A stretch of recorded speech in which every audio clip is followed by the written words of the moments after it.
Nous sommes mercredi 13 décembre 2023, un jour particulier pour la presse burkinabé, en ce sens que nous commémorons le 25e anniversaire de l'assassinat du journaliste Norbert Zongo.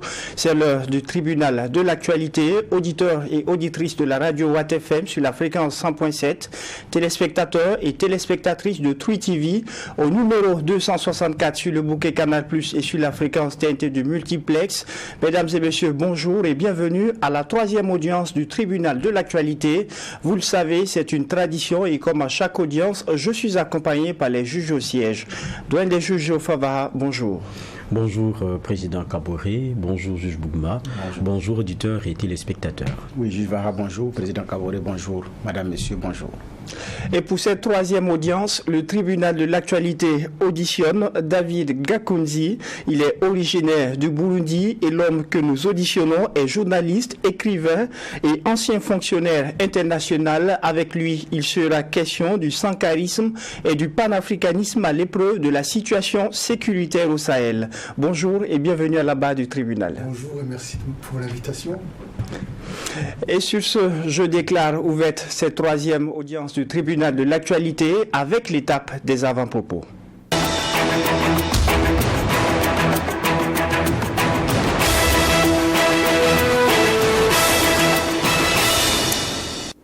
Juge Geoffava, qu'est-ce qui retient votre attention pour cette audience du tribunal? Oui, merci Président. C'est bien ce jour-là. On est donc à l'anniversaire encore de la disparition, de la mort, l'assassinat de Norbert Zongo. Et c'était un jour important, en tout cas pour les journalistes que nous sommes, parce qu'on sait ce que l'homme a apporté à notre métier, le symbole qu'il a représenté et le combat qui a été le sien pour la démocratie et pour les libertés. Et je pense que ça, c'est très important. Beaucoup ont embrassé le métier en entendant parler de lui, en lisant aussi et se délectant du courage de sa plume. Et c'est ça l'homme. Et c'est dans un contexte aussi où le journaliste est fortement critiqué au Burkina Faso, quelquefois pour sa façon de travailler ou les débats que nous menons souvent sur les plateaux. Mais c'est se rappeler que tout le monde devrait chérir cette liberté-là. Parce que c'est comme ça qu'on construit, c'est pas en se taisant.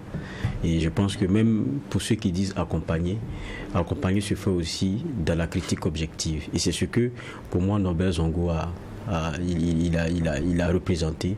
Ne pas se taire sur certaines choses, parce qu'il s'est dit que la nation, ça appartient à tout le monde, et que si on peut, même peu, il faut faire autant que peu se peut là. Donc chacun a sa pierre à apporter. Mais en même temps, voilà un jour où nos petits frères décident d'aller dans d'autres écoles et faire beaucoup de bruit, demander aux enfants de sortir. Et c'est comme ça toujours cette période. Il y a l'autorité qui a dit qu'elle allait sévir, mais beaucoup d'écoles ont dû fermer par crainte de voir encore des débordements. Mais je ne pense pas que ce soit ça que Norbert Zongo ait défendu de façon très claire. Et puis souvent, ces jeunes qu'on voit, c'est vous lui demandez qui est ce monsieur. Quelquefois, il ne sait même pas qui c'est. Donc, il y a tout cet enseignement-là qui est derrière quand je vois cette journée d'aujourd'hui-là. Et puis, c'est bonne fête à nous tous. Et puis, ne pas oublier l'exemple qu'il a été et continuer de le suivre. Juge Bena Bougma, qu'est-ce qui retient votre attention pour cette audience du tribunal? C'est tout simplement pour rendre hommage à Norbert Zongo, au-delà de sa personne, le combat qu'il a mené, l'incarnation qu'il a portée, et puis les vocations également que Norbert Zongo a suscité, surtout dans le journalisme d'investigation au Burkina Faso et partout ailleurs en Afrique. Il a été une sorte de stimulation, donc de stimulant pour beaucoup qui se sont lancés dans cette aventure. Donc, pensée spéciale à toute sa famille, courage à sa famille, et puis bon, vivement la justice, parce que 25 ans quand même, c'est beaucoup. La justice suit son cours, c'est le maître mot de qui des droits. Donc, mais quoi qu'il en soit, je pense également que si le dossier est jugé, ça pourra calmer aussi les manifestants. C'est parce que ces manifestants également sont comme pour dire nous n'avons pas oublié, nous voulons qu'ils soient jugés. N'oublions pas aussi que c'est une violence indescriptible qui a emporté Norbert. La violence est telle que s'il y a une manifestation, C'est bizarre, mais c'est rare qu'il n'y ait pas aussi des violents qui soient associés à ça. Donc il faut calmer cela aussi en rendant justice. Ça permet de calmer ces ardeurs. Ailleurs, on parlera de calmer des esprits. Et c'est très important également. Donc, mais maintenant, pour également éviter ces débrayages, et si on pensait d'ailleurs à fédérer tous nos martyrs et tous nos héros à travers une seule commémoration, je ne sais pas. C'est la pensée en même temps que j'y mets en cette journée spéciale 13 décembre consacrée à Norbert Zongo. C'est ce que j'avais comme avant-propos. Sankarisme et panafricanisme à l'épreuve de la situation sécuritaire au Sahel. On en parle à cette audience du tribunal avec David Gakoundzi.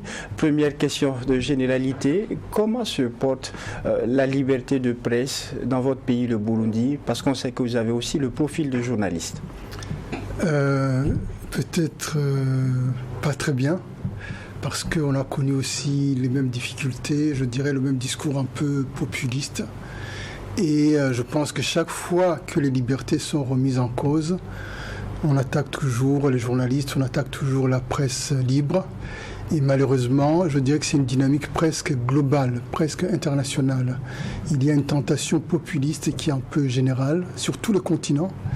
Et malheureusement, on a aussi eu des Norbert Zongo chez nous qui ont disparu, qui n'avaient pas l'esprit critique, la rigueur et l'épaisseur de la pensée de Norbert Zongo, mais qui avaient aussi le même dévouement pour la presse libre, pour la liberté de la presse. Monsieur le juge, le convoqué est à vous pour des questions de généralité. Ok, merci. Je vois sankarisme et panafricanisme. Est-ce que les deux sont opposés? Pas du tout, parce que Sankara, je dirais que c'est l'héritier du panafricanisme, le dernier grand héritier du panafricanisme, historiquement. Sankara, c'est un peu le fils de Nkrumah, Cabral et Lumumba. Et je crois que le sankarisme, comme d'ailleurs lui-même il le disait, l'histoire ne commence pas par moi-même. Je ne suis que l'héritier, je ne suis que le continuateur de ceux qui m'ont précédé. Bien évidemment, la réalité du Burkina est un peu exceptionnelle. Je fais les choses aussi à ma façon. J'ose inventer. C'était un inventeur. Ce n'était pas quelqu'un qui reproduisait des théories, des dogmes. Mais en même temps, il reconnaissait cette filiation-là. Donc, panafricanisme et sankarisme ne sont pas à opposer.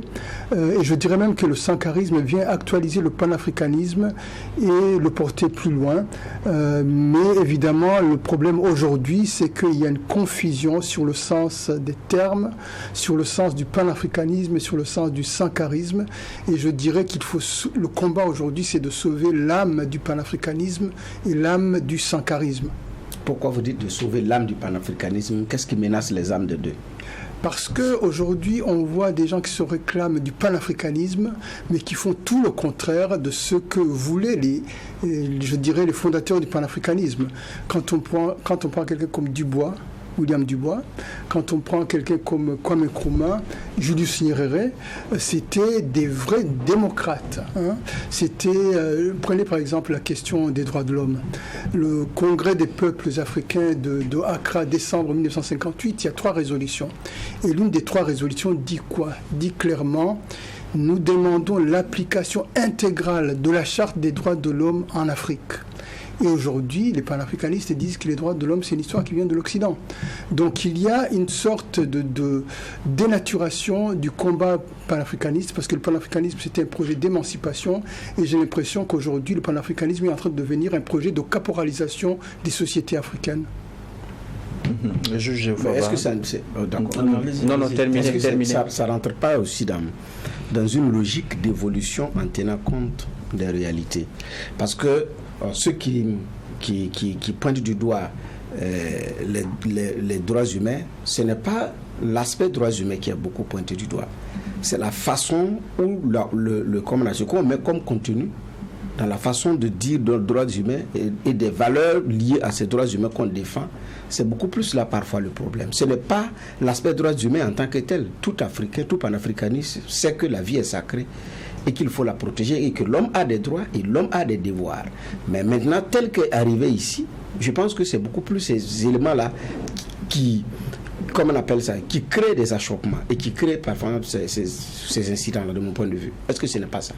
Ah là, vous m'apprenez une bonne nouvelle. Si ces panafricanistes-là sont pour la Charte universelle des droits de l'homme, s'ils ne remettent pas en cause l'universalité des droits de l'homme, s'ils ne remettent pas en cause la liberté d'expression, s'ils ne remettent pas en cause la sacralité de la vie, s'ils ne remettent pas en cause la pluralité de la vie politique, s'ils ne remettent pas en cause la nécessité des contre-pouvoirs dans une démocratie, s'ils ne sont pas tentés par l'autoritarisme dictatorial, ben c'est une bonne nouvelle.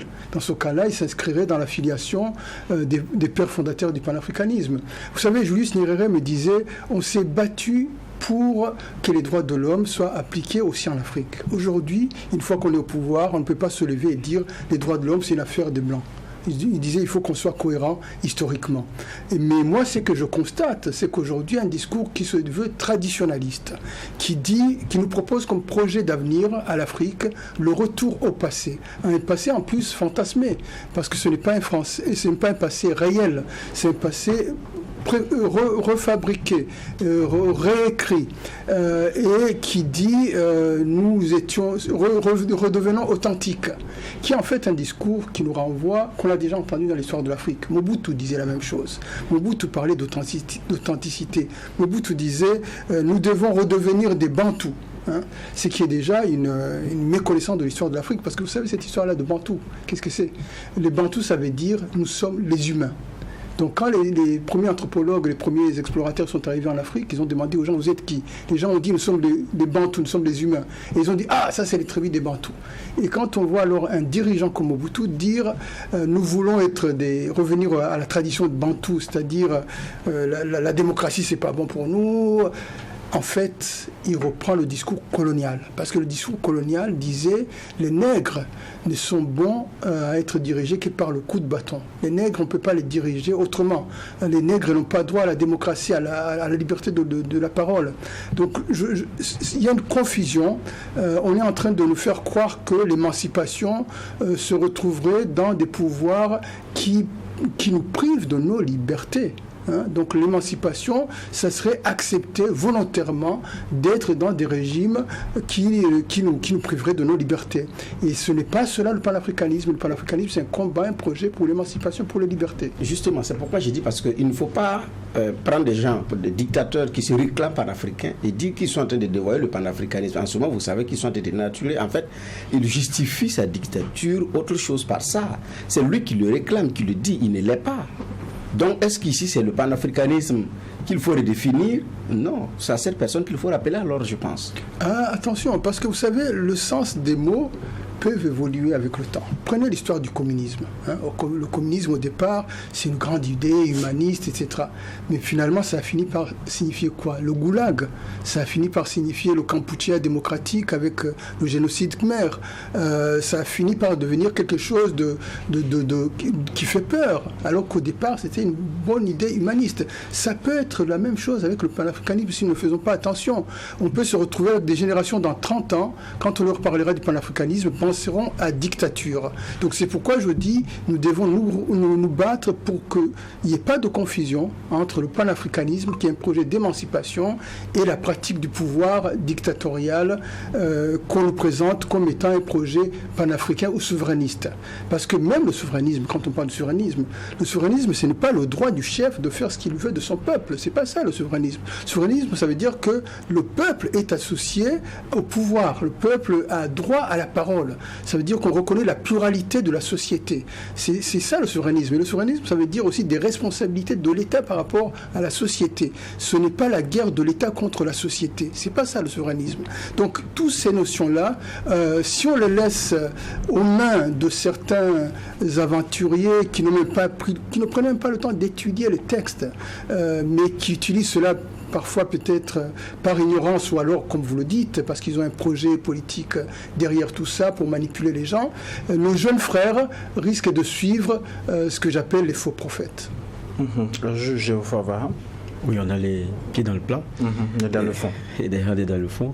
C'est vrai qu'aujourd'hui, on a l'impression d'avoir plusieurs panafricanismes.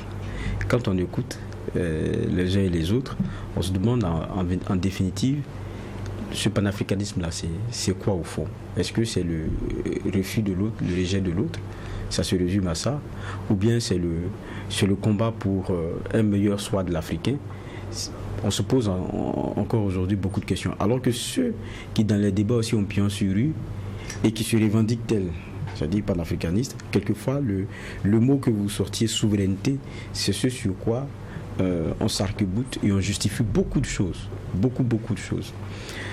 C'est bon le débat qu'on a, mais sur la question des droits de l'homme, le problème aujourd'hui, c'est que, pour beaucoup, il y a une vision occidentale aussi de certaines réalités auxquelles l'Africain n'est pas habitué, avec lesquelles il n'est pas du tout à l'aise.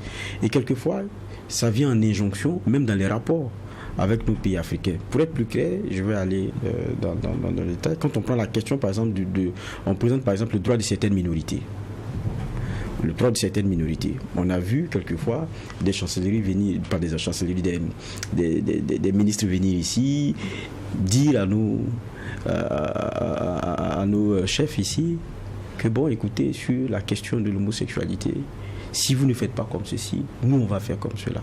Et ça, c'est ce qui est brandi et qui devient comme comment dire cela, des éléments majeurs dans la question des droits et qui dérange quelquefois beaucoup sous nos cieux. Parce qu'on a notre sensibilité là-dessus, on a notre histoire par rapport à cela, on a notre vérité par rapport à cela, on a notre façon d'être par rapport à cela. Est-ce que c'est pas ça aussi qui crée quelquefois des blocages? Il y a un problème de dialogue sur la question des droits de l'homme qui est réel. Il y a aussi des questions peut-être qui n'en sont pas véritablement je dirais, qui ne relèvent pas de l'actualité peut-être dans nos sociétés, parce que quand tu as des problèmes d'accès à l'eau potable ou d'accès aux soins de santé, tu as peut-être d'autres priorités. Mais en même temps, vous savez, je pense que le problème qu'on a aujourd'hui, c'est que nous parlons de l'Afrique, mais nous ne prenons pas le temps d'étudier notre histoire. Vous venez de parler de la question souvent taboue de l'homosexualité. Parlons-en. L'homosexualité a toujours existé en Afrique. Ce n'est pas une importation de l'Occident. Dans les rituels, les gens, si vous allez dans l'anthropologie, vous faites des études anthropologiques, dans certaines pratiques d'initiation, l'homosexualité était pratiquée. Dans certaines sociétés, par exemple dans l'Est de l'Afrique, l'initiation à la sexualité des jeunes filles était faite par des pratiques d'homosexualité. Quand vous allez même jusque dans certaines royautés, ça existait. Donc nous sommes des humains comme les autres. Donc ça serait anormal que cette histoire-là existe ailleurs et n'existe pas chez nous. Mais par contre, l'homophobie date de l'époque coloniale. Les premières lois homophobes datent de l'époque coloniale. Donc ce n'est pas l'homosexualité qui est venue de l'Occident. Moi je dirais c'est plutôt l'homophobie, au niveau des lois en tout cas. Maintenant, dans nos sociétés, ça n'existait pas, puisque nous étions des sociétés tolérantes. On laissait chacun vivre sa sexualité dans sa chambre parce que c'est une histoire d'intimité. Ça n'a pas à venir sur la place publique, on n'a pas à rentrer dans la chambre des gens.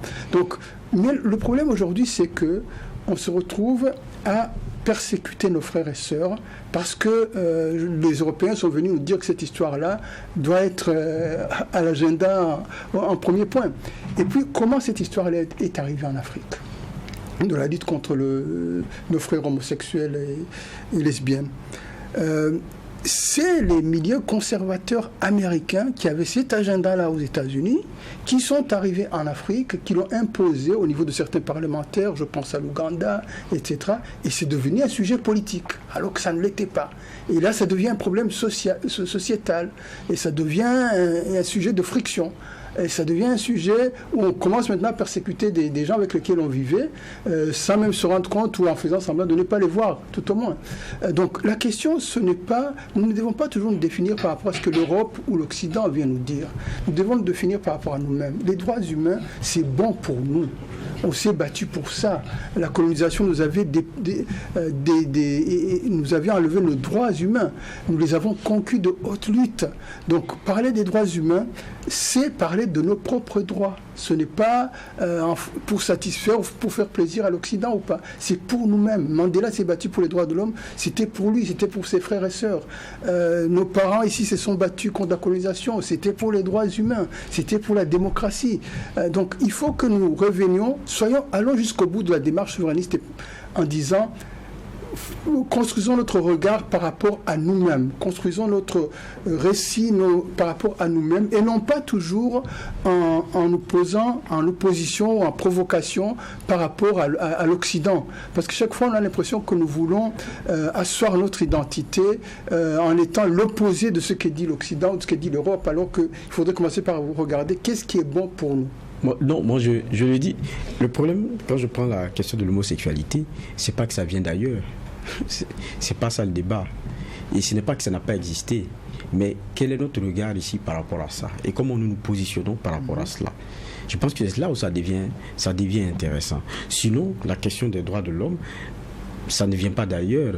1236, Charte du Mandé, lisez l'article 5, l'article 40, vous comprendrez que nous avons ces valeurs-là. Et il faut attendre 1736 pour avoir ce que nous avons aussi comme déclaration. Donc, nous, on avait aussi cette longueur d'avance. Donc, la question de ces droits, pour moi, c'est pas ça le débat. Mais je dis que lorsqu'on veut ériger en valeur universelle des réalités qui sont les nôtres et les imposer aux autres, c'est là où ça devient un peu compliqué. Et même dans les rapports avec, parce qu'on parle de panafricanisme, dans les rapports avec le continent, on vous dit, ces valeurs-là, voilà comment est-ce que vous devez vous positionner par rapport. Et on les met dans les questions de ces droits-là. Alors que chacun exprime aussi ses droits par rapport à ses réalités. Je dis que quelquefois, est-ce que c'est pas quelquefois ces frictions-là qui font qu'en définitive, certains disent « Oh, ça c'est une affaire, c'est l'affaire qui les concerne ». Sachant que historiquement, nous, sur ces questions, on a été les premiers à coucher sur papier comment est-ce qu'on devrait respecter l'homme, l'humain. Absolument. Vous savez, les droits de l'homme, c'est quoi? Les droits de l'homme, ça a été mettre sur papier des valeurs universelles qu'on retrouve dans toutes les sociétés. Tu ne tueras point, tu ne t'attaqueras pas à la dignité de l'autre, à son intégrité physique. C'est des choses qui existent dans toutes les sociétés. Et en Afrique, ça existait. Nous sommes des sociétés profondément humaines en Afrique. Ça, c'est connu.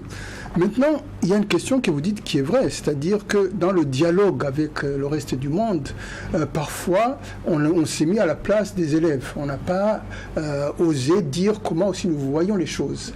Mais des gens comme Sankara, c'était sa force. Sankara osait parler, il exprimait son point de vue. Le dialogue, il faut l'entreprendre. Le dialogue est parfois difficile, mais par contre, se replier sur soi et dire nous ne voulons pas des droits de l'homme parce que ça ne vient pas de chez nous, ou alors il y a des valeurs qui seraient exclusivement africaines, notamment l'oppression, ça serait une valeur exclusive de chez nous pour justifier certaines pratiques, alors que c'est des pratiques d'oppression. Mais non, c'est ce que disait Sankara. Sankara, il disait dans l'hymne que vous connaissez, l'hymne national, nous sommes contre la férule il y a 100 ans, mais aussi la férule il y a 1000 ans. Parce que dans nos sociétés aussi, il y avait des choses qui étaient inacceptables. Donc la question fondamentale, c'est celle de la domination, des rapports de domination. Et comment on fait en sorte qu'on sort de ces rapports de domination en prenant en compte les intérêts de chacun, de chaque personne, et surtout des gens qui sont les plus vulnérables. Mais surtout, pour revenir aux valeurs africaines, le valeur d'Ubuntu par exemple, vous le savez tous que l'Ubuntu signifie qu'on est humain qu'à travers les autres. On ne peut pas être humain tout seul. On est humain en relation avec les autres. En protégeant les autres, on se protège soi-même. Donc si nous appliquons cela, cette philosophie-là africaine, nous nous porterons mieux et les droits humains seront respectés. Là où je ne partage pas forcément votre point de vue sur la question par exemple de l'homosexualité, c'est que la polygamie est criminalisée dans certains pays européens. C'est criminalisé. Mais ici, quand vous dites vous n'en voulez pas, ça devient un problème. Et c'est là où, effectivement, on n'arrive pas à se comprendre. À Dakar, Macky Sall a été clair face à Obama sur cette question.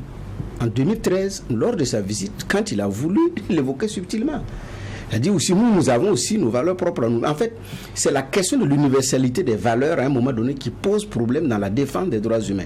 Qu'est-ce qui est universel? Qu'est-ce qu'on peut consacrer comme valeur universelle? Au moment où, ici, la polygamie, ce n'est pas un problème, les autres l'ont criminalisé. Et si ici, quelqu'un dit, moi je ne veux pas l'homosexualité, c'est comme un crime.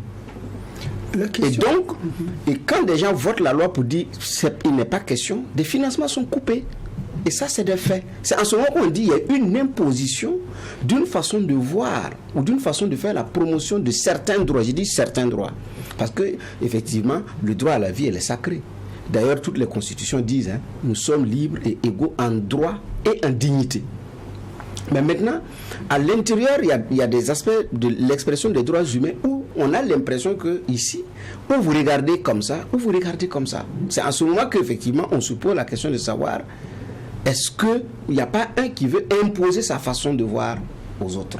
Parce que vous criminalisez ça, moi ça ne me pose pas un problème. Mais quand moi je veux criminaliser un aspect, ça vous pose un problème. Moi, comme je le dis, il faut que nous partions de ce que nous voulons comme société. Si, comme vous le dites dans la Constitution, l'égalité est tenue comme une valeur sacrée, et la dignité de chaque personne comme une valeur sacrée. Donc, de facto, personne ne sera persécuté ni pour ses opinions, ni pour ses orientations sexuelles ou autres. Donc, c'est ce que ça suppose, en tout cas. Maintenant, que ça devienne une question centrale sur l'agenda politique, moi, je pense que ça ne devrait même pas l'être si nous sommes des sociétés tolérantes. Mais par contre, la persécution, quand il y a la persécution, quand moi, j'ai vu en voyageant dans certains pays africains, des jeunes qui sont persécutés parce qu'ils auraient cette orientation-là, ça me fait mal de voir nos propres gamins, parce qu'ils ont cette orientation-là, être persécutés. Ce n'est pas être africain, ce n'est pas être digne de notre philosophie d'Ubuntu. Maintenant, est-ce qu'on doit voter des lois là-dessus? Peut-être pas, parce que s'il y a des voix qui luttent contre la persécution, ça suffirait à protéger ces minorités-là. La question centrale, c'est de ne pas persécuter les gens pour ce qu'ils pensent ou pour ce qu'ils sont. On va revenir à la thématique même, le sankarisme et le panafricanisme à l'épreuve de la situation sécuritaire au Sahel que l'on connaît. Vous avez ces pays du Liptako Gourma qui font face à une situation sécuritaire sans précédent. Quel est votre regard sur cette situation sécuritaire? Vous savez, je suis venu ici au Burkina. D'abord, j'aurais dû commencer par cela pour témoigner de ma solidarité par rapport au Burkinabé. Bien sûr, je remercie ceux qui m'ont invité, Ciné Droit Libre, mais aussi je suis venu pour dire qu'on est solidaire. En tant qu'Africains, on est solidaire par rapport à la souffrance, par rapport aux morts que toute cette situation a occasionné. Moi, ça me fait mal chaque matin quand je vois aux nouvelles qu'il y a eu encore des morts, qu'il y a eu des victimes. Vous vivez une situation qui est très difficile, surtout le Sahel, qui n'a pas commencé hier, qui a commencé, je dirais, qui remonte à la guerre d'Algérie, la décennie noire, parce que ce phénomène-là de l'intégrisme des salafistes a commencé par l'Algérie. L'Algérie a vécu 10 années terribles. Et après, quand ces mouvements-là ont été vaincus, ils se sont repliés sur le nord du Mali. Et à la faveur de la chute de Kadhafi, le phénomène s'est étendu dans tout le Sahel. Et je dirais aussi que c'est une répétition de l'histoire, parce qu'on a eu le même phénomène au niveau du 19e siècle. La même volonté d'imposer une domination en prenant un discours religieux. Ça a existé. Parce qu'il ne s'agit pas de religion, il s'agit de domination. La religion n'est qu'un prétexte, n'est qu'un discours pour en fait essayer d'imposer une domination. Maintenant, comment on fait face à cela? Il faut évidemment avoir des États qui fonctionnent, parce que vous savez, quand vous n'avez pas d'État qui fonctionne, vous ne pouvez pas défendre votre territoire. Ces problèmes-là révèlent les faiblesses de nos États. 60 ans après les indépendances, on n'a pas été encore en capacité de mettre sur pied des États capables de défendre, comme on dit, nos souverainetés.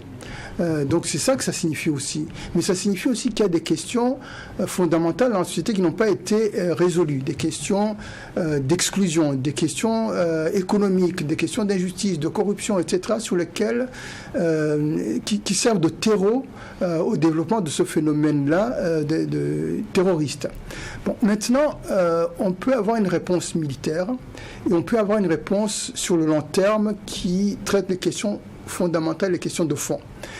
Mais moi, ce que je voudrais dire au Burkina, en partant de mon expérience personnelle, ayant vécu dans une région, la région des Grands Lacs, où il y a des guerres depuis 1960, ayant vu les ravages de la guerre, ayant essayé de participer à la construction de la paix au Burundi avec l'accord d'Arusha qui a été initié avec Julius Nyerere et Nelson Mandela, c'est que je dirais d'abord aux Burkinabés et à mes amis du Sahel, le Sahel qui est une région que je porte dans mon cœur, c'est que pour faire face à ce phénomène qui est transnational, il ne faut pas s'isoler. On ne peut pas combattre un phénomène transnational en état isolé. Il faut au contraire mobiliser au maximum des alliés au niveau international et africain d'abord. La première des choses, je pense, qui n'a pas été faite, c'était de mettre l'Afrique face à ses responsabilités. Il n'est pas normal que le Mali ait fait face seul à ce problème. Où était l'Union africaine ?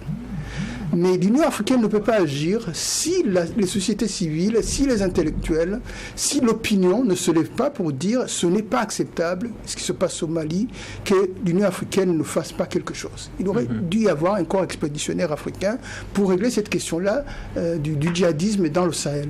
Donc la mobilisation de l'Afrique, mais aussi la mobilisation de toutes les autres nations. Plus on aura des partenaires, mieux ça sera. Mais si nous commençons à entrer en guerre avec nos anciens partenaires ou à vouloir trouver de nouveaux partenaires et être de nouveau l'objet d'enjeux géopolitiques qui nous dépassent, nous aurons oublié l'essentiel. L'essentiel, c'est de resécuriser nos territoires, resécuriser les populations et faire en sorte qu'il n'y ait plus de morts et que le Sahel puisse de nouveau souffler. Vous savez, ce qu'on vit là avec ces changements géopolitiques, on a déjà vécu ça dans l'histoire. Le Mali, en 1960, a fait une alliance avec l'Union soviétique de l'époque et a réglé la question du Nord Mali, la rébellion Touareg, par les armes. Mais qu'est-ce qui s'est passé quelques années plus tard, de 20 ans plus tard? Les enfants, des gens qui avaient été massacrés au nord du Mali, ont lancé une nouvelle rébellion. Donc on ne réglait pas cette question-là seulement en tirant dans le tas. On réglait cette question-là en étant un État qui protège les populations. Le rôle de l'État, c'est de protéger les populations et de les intégrer. Aujourd'hui, dans cette guerre, plusieurs chefs d'État l'ont dénoncé. Il y a des mains extérieures qui financent, qui arment ces groupes armés. On parle d'impérialistes. Qu'est-ce que vous en pensez ? Vous savez, la question fondamentale dans cette histoire-là, c'est que l'Afrique restera toujours l'objet d'enjeux géopolitiques tant qu'elle ne sera pas en capacité de se défendre. Il y a, depuis la guerre d'Algérie, la décennie noire. Pourquoi j'ai commencé par la décennie noire? Parce que ce qui s'est passé en Algérie, c'était le mouvement salafiste soutenu par certains pays du Golfe. Donc des fois, on cherche l'impérialisme là où il n'est pas. Il faudrait regarder qu'est-ce qui est derrière ce qui se passe au Burkina. C'est peut-être pas nécessairement l'impérialisme classique que l'on croit. On a vu l'exemple avec Kidal au Mali, où après le départ de troupes étrangères, Kidal a été repris par les forces armées maliennes. Absolument. Ce qui s'est passé au niveau de l'intervention française, puisqu'il faut parler de cela, il y a eu, je dirais, le fait que Kidal n'a pas pu être rendu à l'État malien, ça a été quelque chose qui a été vécu comme d'humiliation par les Maliens. Et ça a été, je dirais, quelque chose qui n'était pas acceptable pour les Maliens, parce que Kidal revenait au Mali. Mais en même temps, vous savez, ce n'est pas parce qu'on prend un territoire militairement que la question est résolue. On l'a vu, comme je le disais, dans les années 60, le Nord a été réoccupé, mais la question est revenue 20 ans plus tard. Et Alpha Oumar Konaré a essayé de résoudre la question autrement, par la paix. Vous vous rappelez de la flamme de la paix, etc. Et ça avait tenu, y compris ATT aussi, à essayer de trouver d'autres solutions. C'est en intégrant les gens. Les Touaregs sont des Maliens à part entière. Ce n'est pas en essayant... Il faut toujours écouter les populations. Quand il y a une crise, quand il y a un conflit, il faut écouter les populations avant de dire que c'est la main de l'impérialisme. Vous savez, au Burundi, on a eu un conflit ethnique pendant des années. Les Hutus étaient exclus. Il y avait un problème d'exclusion. Et souvent, qu'est-ce que disait le régime? Le régime disait, c'est la main, quand il y avait des rébellions Hutus, il disait, c'est la main de l'impérialisme. Non, il y avait des populations qui étaient exclues, qui avaient des demandes au niveau de leurs droits. Donc il faut chaque fois aussi se poser la question des questions à partir desquelles ces crises naissent, plutôt que de rejeter la faute sur les autres. Si nous arrivons nous-mêmes à créer un espace sécurisé, à créer une maison commune, une maison dans laquelle tout le monde se sent chez soi, les gens auront tendance à défendre cette maison-là. Mais s'il y a des gens qui se sentent exclus de cette maison-là, ils auront tendance à brûler la maison. Avant de laisser la parole au juge, vous avez dit tout à l'heure qu'il ne faut pas s'isoler dans cette guerre. Ces pays qui font face à une même réalité ont créé ce qu'on appelle l'Alliance des États du Sahel. N'est-ce pas déjà déjà là un début selon vous? Tout ce qui va dans le sens d'une alliance est toujours positif. Mais il ne faut pas que cette alliance-là soit là contre la CEDEAO. Hein. On peut critiquer on peut critiquer la CEDEAO, mais c'est une réalité qui est là. Donc on peut faire une alliance, mais il ne faut pas que cette alliance-là soit une alliance en guerre contre une organisation. Il faut toujours garder le lien, le dialogue. Moi, je prône le dialogue. Je pense que quand il y a des problèmes, il faut les traiter par le dialogue. On peut même avoir des différends, mais quand on rentre en conflit, quand on multiplie les conflits, quand on multiplie les conflictualités, ce n'est pas bon pour soi. Qu'est-ce que vous fait dire que c'est un conflit contre la CEDEAO?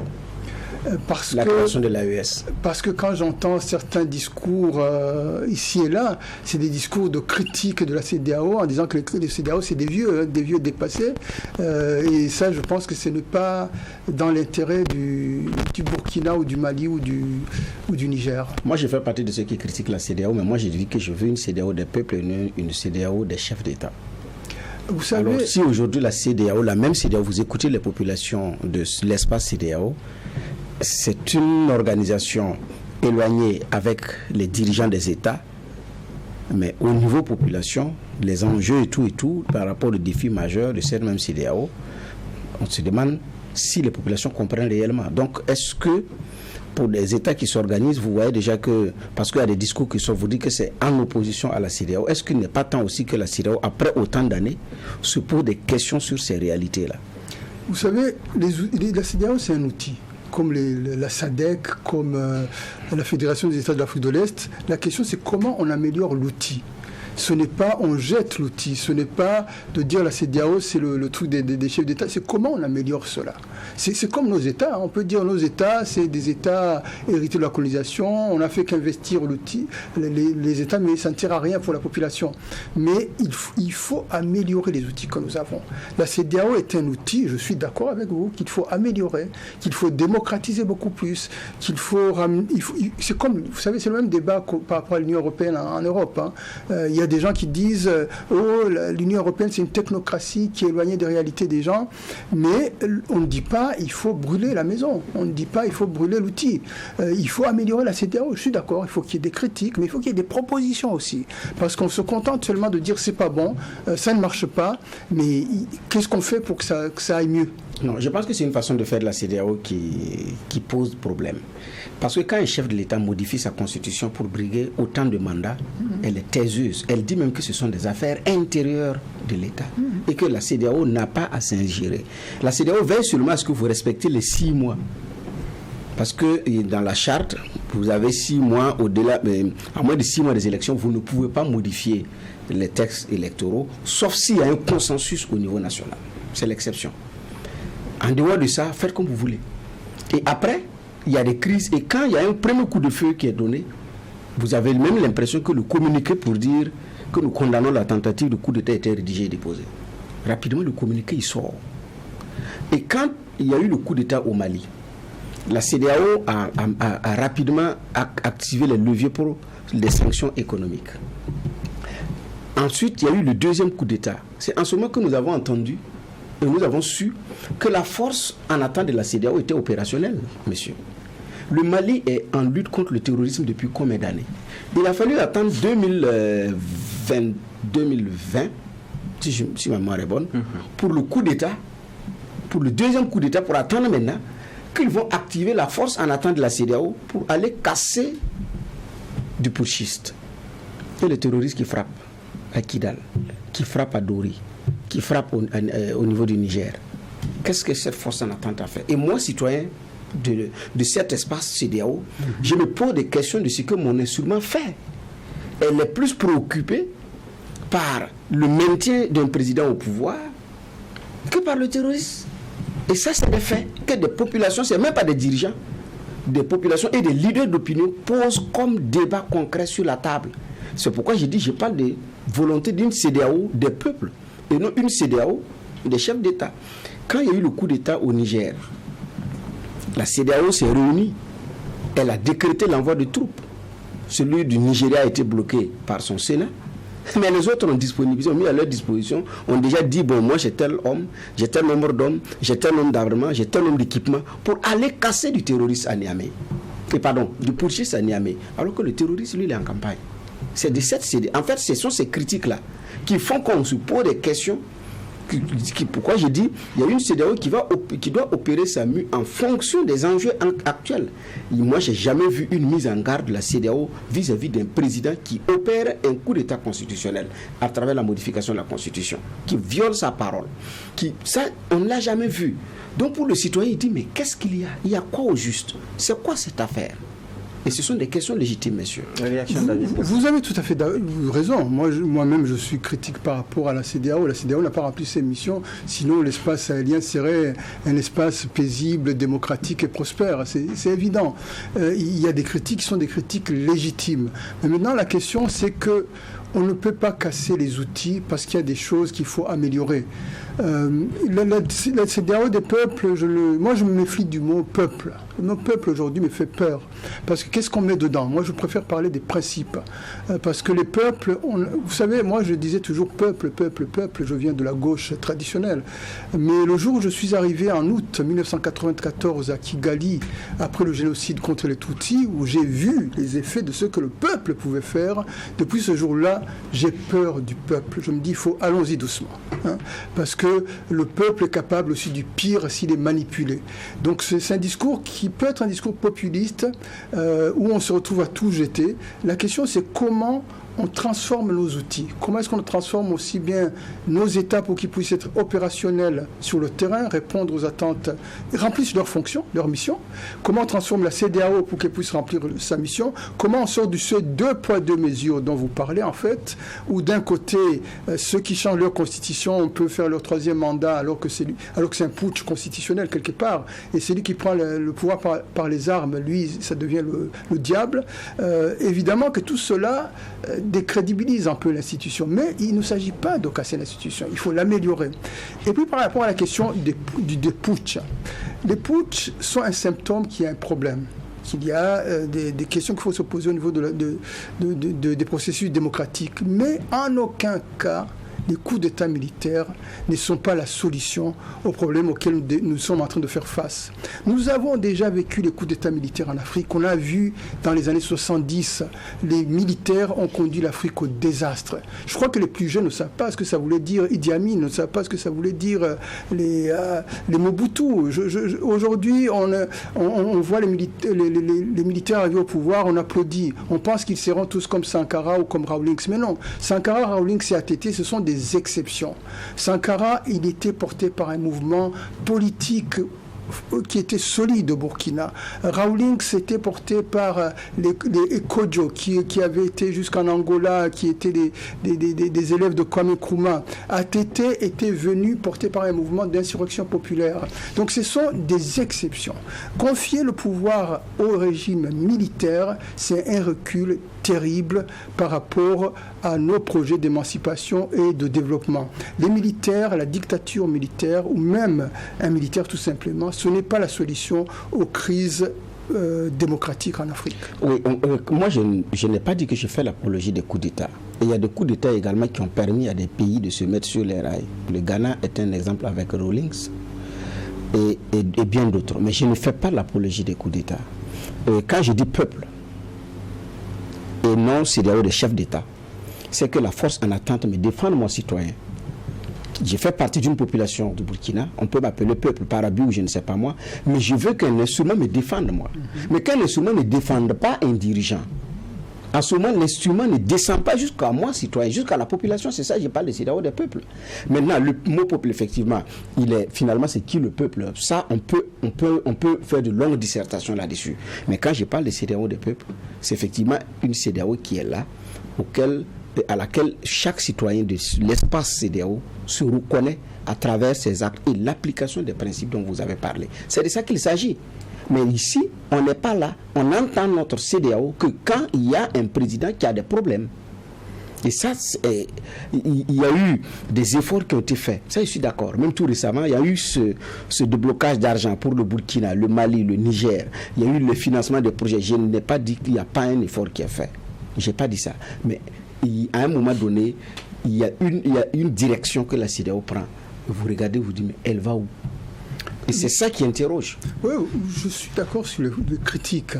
La question, c'est comment on fait pour faire évoluer la CEDEAO pour qu'elle puisse remplir ses missions. C'est tout. Et ça, c'est la seule question. Mais ce que je pense qui n'est pas une bonne voie, c'est quand on dit qu'il faut casser l'outil de la CEDEAO.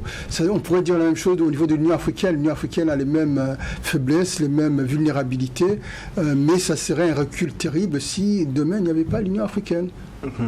Juge Favara, allez-y.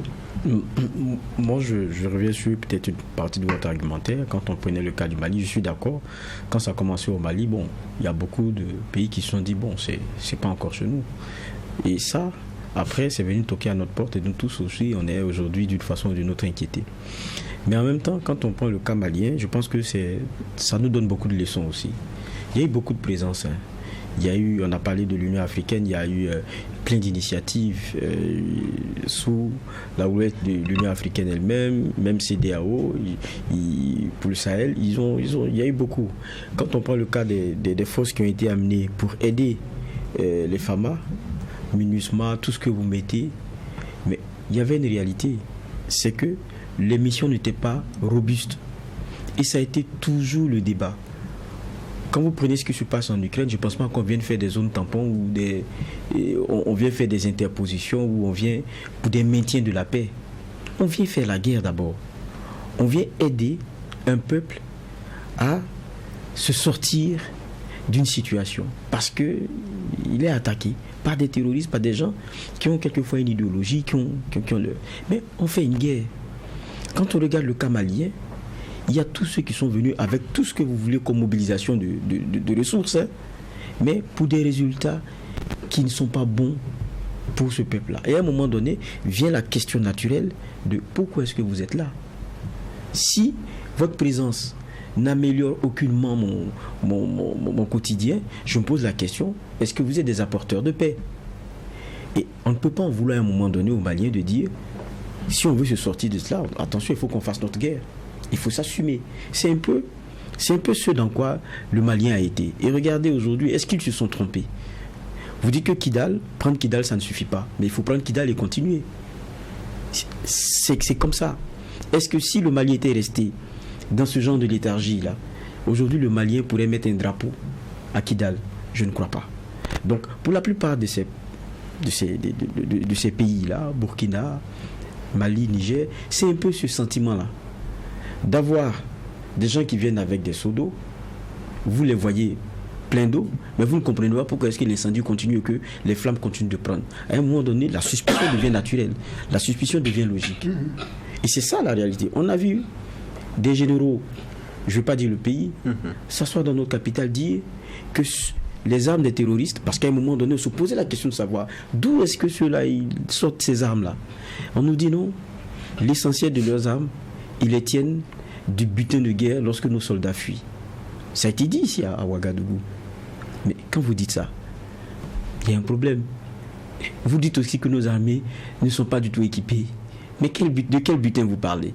Donc il y avait un gros problème. Donc il faut comprendre aussi les postures d'aujourd'hui. Et pour vous parler, pour terminer la question de coopération, quand vous êtes avec quelqu'un pendant longtemps et que ça ne solutionne pas, vous regardez ailleurs. Et aujourd'hui, dans la réalité des pays comme le Burkina ou le Mali, pour faire face à la question terroriste, on a mis encore des postures principiennes. Parce que vous avez demandé à votre peuple de s'enrôler, nous on ne peut pas vous financer et on ne peut pas donner de l'armement à ces messieurs. On dit ok, dans ce cas de figure, on se retourne vers celui qui va nous permettre de nous armer et puis faire notre guerre. C'est un peu le concret, c'est ça la réalité aujourd'hui. Donc, comme le disent les militaires, c'est un peu le terrain qui dicte la manœuvre. Et sur le terrain de la souffrance, qu'est-ce que vous voulez si ce n'est d'être ami avec celui qui vous apporte un peu de solution? Voilà la réalité. Non, je ne dis pas que le Mali n'a pas eu raison d'aller prendre Kidal. C'est pas ça que je dis. Je dis prendre Kidal ne suffit pas parce que c'est pas ça la paix. Si l'accord de paix avait été conclu, mis en application, peut-être que la solution aurait été trouvée. Mais l'accord de paix n'a jamais été mis en application, malheureusement. Quant aux missions des Nations Unies, vous savez, les missions des Nations Unies, il y a un sérieux problème, pas seulement en Afrique, mais y compris ailleurs. ce ne sont pas des missions qui viennent imposer la paix, c'est des missions d'interposition. On l'a vu dans le cas plus dramatique du génocide des Tutsis au Rwanda. Il y avait les Nations Unies là, et les gens ont été massacrés alors que les Nations Unies étaient présentes. Donc il y a un problème sur la nature de ces missions-là, qui ne sont pas des missions d'imposition de la paix. Et là, il y a un gros malentendu, parce que quand les gens les voient débarquer, ils pensent qu'ils viennent pour ramener la paix. Mais non, ils viennent seulement pour faire de l'interposition. Et deuxièmement, je crois qu'il y a des questions légitimes par rapport aux partenariats classiques qui ont existé. Les gens avaient des questions, avaient raison de se poser des questions sur les missions Barkhane, etc., qui n'ont pas donné les fruits escomptés. Hein. Maintenant, la question, c'est que je dis, moi, je donne toujours cette parabole-là. C'est quelqu'un qui était en train de se noyer une fois. Il voit à côté quelque chose qu'il pense être un arbre, un tronc d'arbre. Il se dit « Ah, je suis sauvé ». Il se précipite dessus. Mais malheureusement, ce n'était pas un tronc d'arbre, c'était un crocodile. Donc moi, ce que je dis, c'est de faire attention. De faire attention d'un côté, de ne pas se retrouver dans la même relation de domination, de dominer à dominer, qu'on a cru fuir, se retrouver avec en plus une situation qui sera pire parce que, vous savez, on a encore des leviers pour agir sur Paris, sur Washington, sur Bruxelles. Parce que ce sont des sociétés démocratiques, parce qu'on a des alliés là-bas. Mais s'il y a un problème aujourd'hui avec nos nouveaux partenaires qui ne sont pas des sociétés démocratiques, on ira où ? Est-ce qu'on ira protester dans leur capitale ? Est-ce qu'on ira... Ça sera impossible. Hein. On l'a vu dans l'histoire avec Machel avec l'URSS à l'époque. On l'a vu avec ce que vous ne savez peut-être pas, avec l'Angola et l'URSS. Vous ne savez peut-être pas, mais Agostinho Neto est mort parce qu'il en avait marre de la relation qu'il avait à l'époque. Donc moi je parle en partant de l'histoire concrète, de ce qui s'est passé dans le passé, et je dis faisons attention. Ne quittons pas une situation que nous pensons être une situation déséquilibrée pour nous retrouver de nouveau dans une autre situation déséquilibrée. Je prône une autre stratégie qui est celle de dire ouvrons des alliances plus larges. Nous pouvons trouver beaucoup de partenaires, que ce soit en Europe, aux États-Unis, en Amérique du Sud. Nous pouvons avoir une alliance plus large, une coalition internationale pour le Sahel, qui est plus large et qui nous aide à atteindre nos objectifs de sécurisation de la région et de pouvoir lancer les chantiers de la construction d'une paix réellement durable. Nous sommes pratiquement au thème de cette audience du tribunal de l'actualité. Nous avons parlé de panafricanisme, de sankarisme. Aujourd'hui, le panafricanisme, vous en faites partie, il est porté par un certain nombre de personnes. On parle de Kémy Séba, on parle de Alain Foka. Quelles sont vos relations avec ces personnes et qu'est-ce que vous pensez de ce combat qu'eux ils mènent ? Vous savez, moi je suis du panafricanisme vieille école. Je suis, je m'inspire de Sankara, je m'inspire de Julius Nyerere, je m'inspire de Nelson Mandela, de Desmond Tutu. Je m'inspire d'un panafricanisme démocratique. Je ne m'inspire pas... Pour moi, le panafricanisme, ce n'est ni le tribalisme, ni le néo-nationalisme, comme disait Nyerere, le nationalisme étroit, ni la xénophobie. Le panafricanisme, c'est un humanisme. C'est l'émancipation des peuples, c'est la poursuite de la liberté avec les autres, et non pas contre les autres. C'est un projet profondément humaniste. Et c'est dans cette école-là que ce n'est pas dans un populisme. Moi, je ne suis pas dans le populisme. Je ne suis pas dans le côté illusoire où on veut proposer aux jeunes qui sont là un discours facile, populiste, un discours de racisme à rebours, hein, il faut le dire. Hein. Le panafricanisme, ce n'est pas une lutte contre l'Occident, ce n'est pas une lutte contre le blanc. Il faut le dire clairement aux jeunes. Ce n'est pas ceux qui vous disent que le panafricanisme, c'est cela, ils vous trompent. Parce que qu'est-ce qui se passe aujourd'hui en Afrique ? Qui sont les panafricanistes ?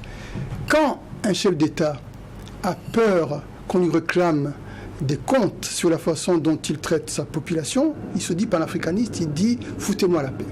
Et quand un citoyen africain n'a pas le courage de demander des comptes à son chef d'État, il se dit panafricaniste et il insulte l'Occident. Ce panafricanisme-là, il n'est pas courageux, c'est un panafricanisme de pacotille.